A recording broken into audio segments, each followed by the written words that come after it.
So that's your approach to every situation. You can speak loads about nothing, but in pictures. It's like a space is an empty space as long as someone says there's an empty space. But once you go in it, oh, that sounds like such philosophical dribble. But whenever you come in, if you buy a house, there are two different approaches. And I was really surprised when I was looking at house selling in certain countries and they sell them with furniture. Because when I grew up in Sweden, you come into a house and it's sold without furniture. We don't sell an identity, we sell what the space looks like. And I think to a certain degree it's the same thing when you photograph a place, even if it has nothing in it, or if it has something in it. The interesting concept is how that core architecture is done and what that brings to it.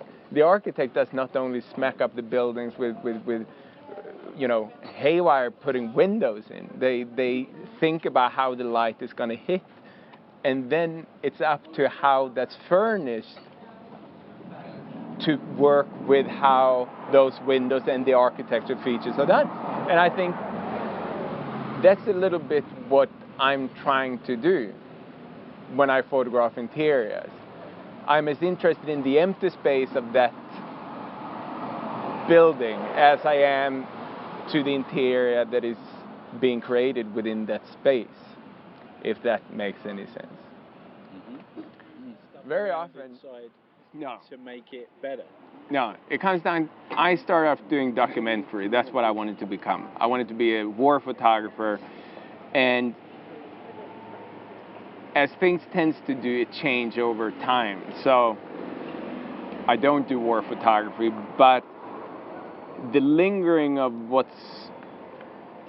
once was a documentary sense of me is still there. I don't necessarily want to move things around.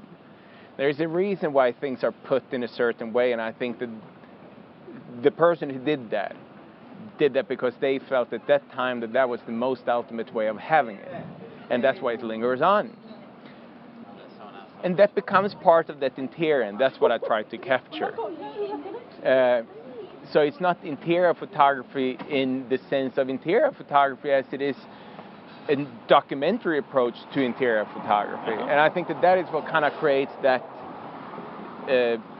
well, hopefully creates a little bit of a story into that photograph, I would say. And then how do you